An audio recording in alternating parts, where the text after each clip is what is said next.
Hello, and welcome back to my channel. If you are new here, my name is Layla, and it is time for a 2024 spending check-in. Every year, I create an annual budget or an annual spending plan, basically where I expect to spend all of my money for the whole year. I will put that video for 2024 in my description box. And then every year I also give a 6-month update. So we are 6 months into the year, so it is time to look back on how I've actually spent my money so far this year and then see if I need to make any changes. So either increase what I am expecting in categories or decrease. I will have all of the numbers up on the screen as I go through everything, and first you will see the original number, so what I initially planned for, and then you will see how much I've spent in that line item so far this year, as well as an updated number. So some of those updated numbers will be the same, but if they are any lower, it will be green. If it's a higher number, it will be red, and if it's a number that's kind of like, oh, it's not necessarily a good thing, not necessarily a bad thing, it will be in yellow. So I will explain everything as I go through. The first thing on my list is Spotify. Every year I expect $99. 6 months in, I have not spent any money on that because I always buy this in November or December. So as of right now, I'm still expecting this to be $99. Right before filming this, I checked if the $99 gift card is still available through Amazon, and it is, and these $99 gift cards are for a full year of Spotify if you just have like your individual plan, and it looks like they're still offering that despite increasing the price everywhere else. So hopefully that doesn't change. If it does, I'm still going to pay for it. I would still pay for it annually because I just prefer to, but I love having this option. So $99 for that still. Next would be parking. The original number, $100. 6 months in, I've spent $61.20. So I think I can still keep this at $100. There were a couple of months I spent more on parking than I expected to. Oftentimes it's at Ponce City Market here in Atlanta. Another place that I spend for parking is Stone Mountain. And when I renewed that last year, it was in November. So if I wanted to renew it again, it would be in November. But I feel like, because that's like $35 a year or 40 or something. So that would push me over budget, over the 100 that I'm expecting. But I don't go to Stone Mountain too often. So that's probably something that I could push out into like January of 2025, just so I don't spend over 100 in parking for this year. Next is Netflix. I'm expecting $281.76. So far this year, $140.88. So that's half of that, and I expect that to stay the same, assuming the price doesn't increase, and hopefully it doesn't. By the way, the 6 months check-in is only the numbers from January through the end of June. So just the first 6 months of the year. For my phone plan, I am expecting $390. Y'all know that I use Mint Mobile, and that is an annual fee. And for the last couple of years, I've paid that every December. So 6 months in, I have not paid for that yet. I'm still keeping this at $390, but honestly, this may be paid for by Mint Mobile because that's what happened last year, which is pretty cool. It is one of the perks that came with being partnered with Mint Mobile. This isn't something that I had originally, but after over a year of working with them, it was something that they offered. So I still use it though. Next is my gym membership, expecting about $550 here. So far, $288.94. That includes the annual fee. So I think $550 is still a good number for this. Next up would be fun/entertainment. Originally, I was expecting about $600 here, but so far this year, I've only spent $126.03. This was on a couple of concert tickets, going to the movies. But yeah, I haven't spent much on fun and entertainment. I don't know what that says about me, but because of that, I lowered this number to $500 for the whole year. So that's why you're seeing it in green, because it's a $100 decrease. But I mean, even if I do spend $500, that's still like $300 plus for the rest of the year. And that's kind of a lot based off of what I've done so far. Gas for my car, I am expecting $850. So far this year, $413.40, and that's almost exactly half of that. So I think $850 is a good number to go with. So obviously before I was working remote when I was at my full-time job. I'm now self-employed and I'm still remote, I guess, and so I don't drive too often. The only time I'm really driving is to go to the gym, to get groceries, to visit family, which all of my family is kind of like 45 minutes to an hour away. So that's when I'm spending the most on gas, and then sometimes I have to drive out to the city either to just spend the day there or for doctor visits, that sort of thing. So yeah, I think $850 should be good. Plus, my boyfriend and I have we're driving down to Florida later on this year, and that's going to be with my car, but we're going to split the gas payment, so I think I should still be good. Next up would be gifts. For the year, I was expecting $900, and that's because I put $75 to my gift sinking fund every year, so that's what I counted in here. I definitely don't spend $900 on gifts these days, but I have continued to do $75 per month to my gift sinking fund. So far this year, I've done $450, and I did look at how much I've actually spent on gift spending. So I have put $450 to my gift sinking fund, but for actual gift purchases, I've spent about $220. And I honestly don't think I've even pulled from my sinking fund this year. Maybe once or twice, but I've just been cash flowing gifts so that I can pile up more in my gift sinking fund, so that if I ever feel like money's tight or something, then I can pull from that when I absolutely need to, you know? So I like having that option, but I think 900 is still a good number because I'm just going to continue to do $75 per month to that sinking fund. For food out, I was expecting $900 so far this year, $387.21. So I'm still going to keep this at 900. That might even be too high. But since my boyfriend and I have a couple of trips coming up, I will probably spend more during those times. And I think that's reasonable. Some people are always really shocked by this number. They're like, that's what I spend in a month. And I understand a lot of people spend on food out, but it's an area that I really dislike spending in. If it's something smaller, I don't mind, but like having to spend $20 on a meal to me I just don't like it. It doesn't sit right with me. I definitely don't order, like I don't get food delivered to me ever. Like I refuse to pay for that.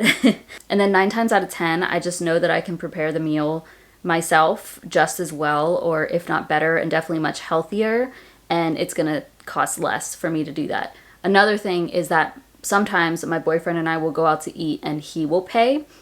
So that's not accounted for here, but even then we really don't go out too often. Like I meal prep every single week and then we cook food together. So yeah. Car insurance, I was expecting $1,300 for the year. So far I have paid for one 6-month premium, which was $697, and I think my next 6-month premium will be higher than this, unfortunately. So I am bumping this up to $1,500 for the year because yeah, I just think unfortunately, car insurance has been increasing. This last time, I increased my deductible to $2,000.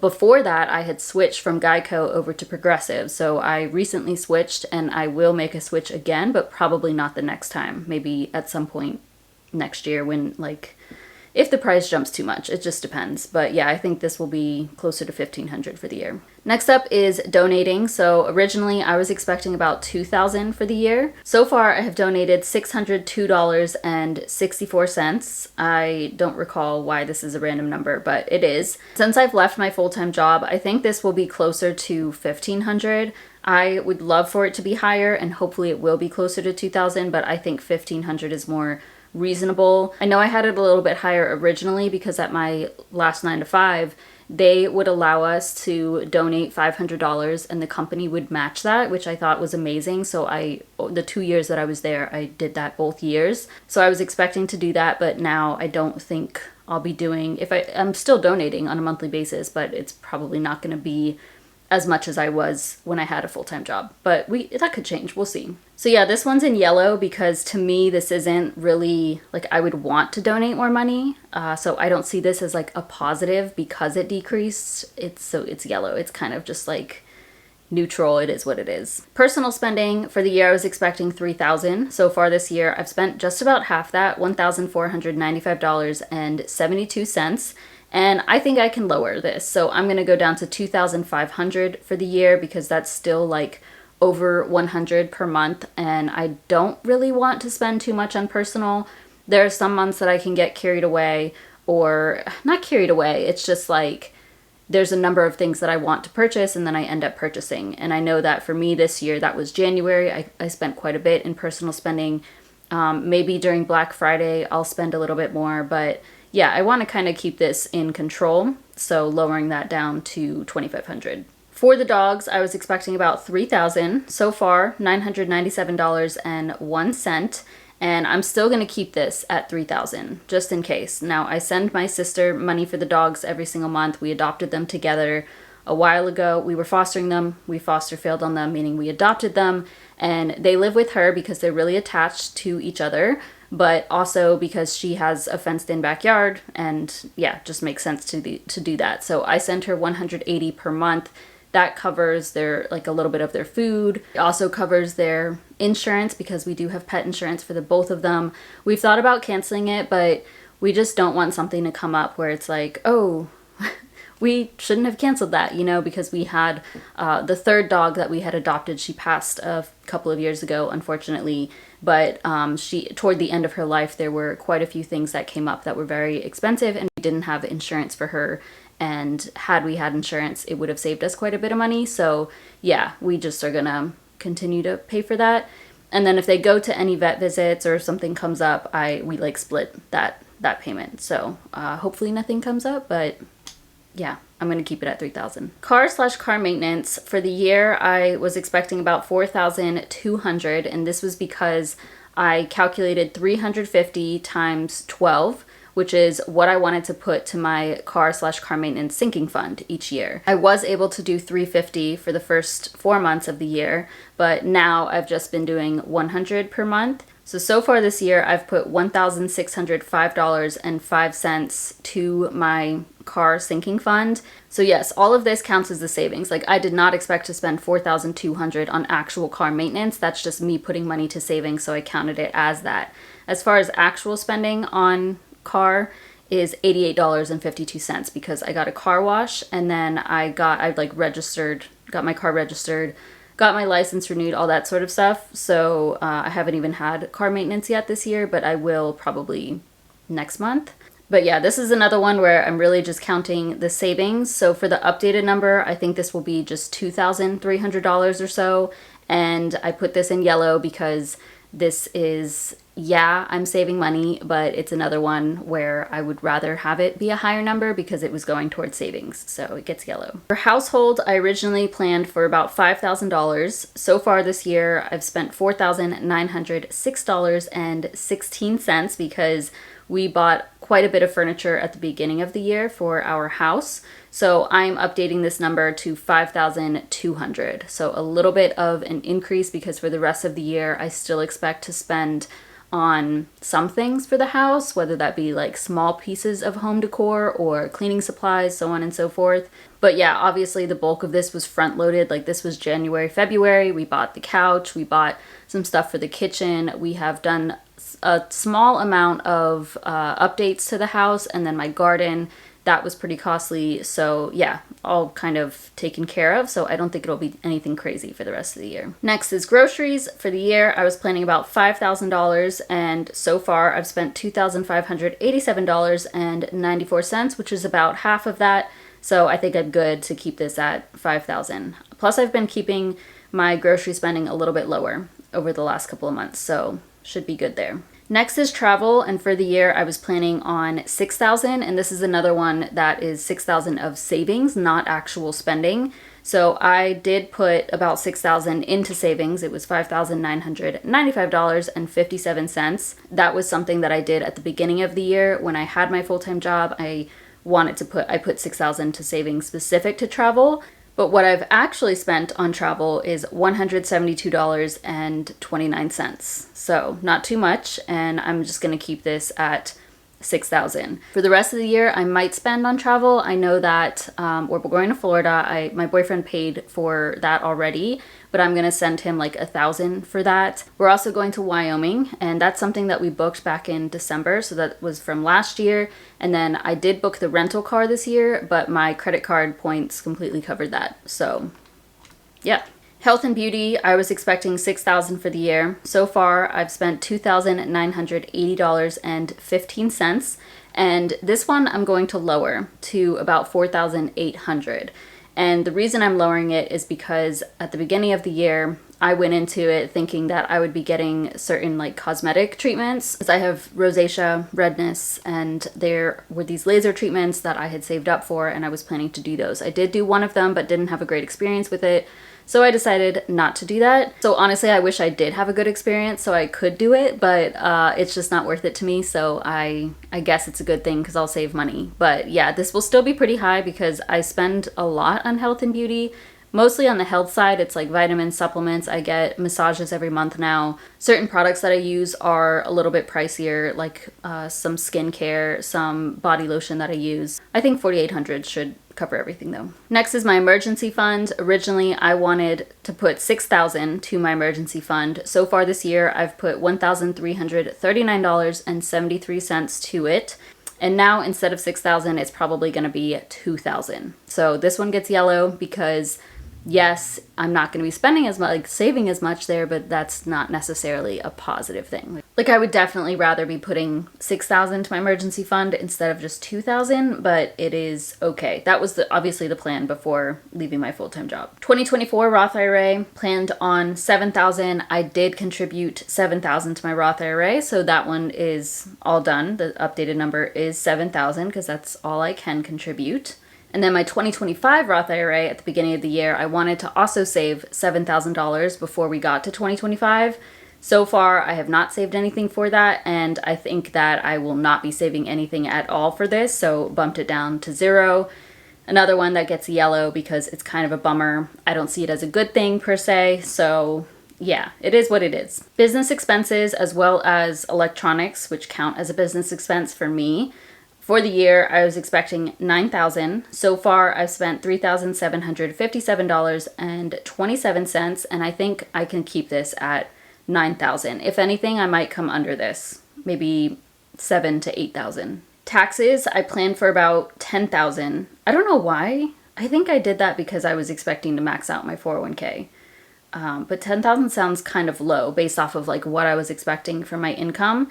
But so far this year, I have paid $10,975.90 in taxes. That includes what I owed for 2023 because when I filed, I ended up having to pay taxes. So I think for the rest of the year, this is actually going to be a total of $13,000. I'm not too sure on that one though. Like there's been a lot of, like I am able to write off of a lot of things. I still have invested quite a bit of money. Now that I'm filing as an S Corp, I don't know how that changes my taxes yet. Like obviously I know it changes my taxes, but I haven't filed as an S Corp yet. So I'm definitely very interested to see what everything's going to look like come tax time next year. House and utilities, originally I was expecting $14,400. So far this year, I have paid $6,883. This is for the mortgage as well as all of our utilities, which even includes like HOA and our alarm system and Wi-Fi. I think this number can be lowered just a little bit to $14,000 instead of $14,400. So that gets a green. 401k, originally went into the year thinking I would max this out, $23,000. So far, into the year, I have contributed $8,604.35 to my 401k. For the rest of the year, I think this will actually be $9,054.35. So as you can see, I am planning to add to my 401k. And this will be something I have to talk about because y'all know I was like, oh, I'm just going to do the SEP IRA. I'll do the 401k later. But something came up, an opportunity or like a savings basically in business expenses where I could get the 401k and like not have to pay fees. So yeah, I decided to open that and I will be contributing to a 401k, but I'll talk about that in a different video. I'm pretty excited, but I'm not gonna be able to max it out. And those were all the numbers that I had initially for my annual budget, but there are 4 things that I need to add onto here. So the first one would be credit card annual fees. So far this year, I've paid $95 in fees. That was for Chase Sapphire Preferred. But altogether, I will be expecting $490 because I also paid for Capital One Venture X, and that comes out in December. Next one is renter's insurance. So this was something I had canceled last year when I moved into this house because I was always renting, like officially renting. But then I moved here, canceled it, and then I made a video and somebody was like, why did you cancel? Like you should just keep it. And I honestly had no idea that you could get renter's insurance even if you're living in a house and like not officially renting. Like you can literally just go to I went with Progressive, bundled it with my auto insurance, and said I'm living here now and I want protection. So on top, we do have obviously like the coverage for the house, but that's with like my boyfriend's name. He did include my valuables and stuff in it, but for extra protection in case something happens to the house or to our belongings, I wanted that protection too, because I didn't know that. So for the whole year of renter's insurance, that's $144.91. I paid that at some point earlier this year. Next up would be my brokerage. So not something I was expecting to add money to, but so far I have invested $298 into my brokerage account, and I think that will be it. So I'm going to keep this at $298. If anything, it'll probably be like max $400, $500. But now that I have my 401k that I can contribute to and my SEP IRA, I'm going to opt to invest in or contribute to those because it lowers my tax burden. And then that leads me to my last one, my SEP IRA. So far, I have contributed $100 to that. And for the full year, I think I'll contribute about $1,000 or so to my SEP IRA. Ideally, it will be a little bit higher, but no matter what, I'm good with it because I've invested quite a bit already this year. So I'm okay with how I've invested my money so far. So if we look at the totals of everything, initially, I planned on spending $116,866. So far into the year, I've spent $63,083.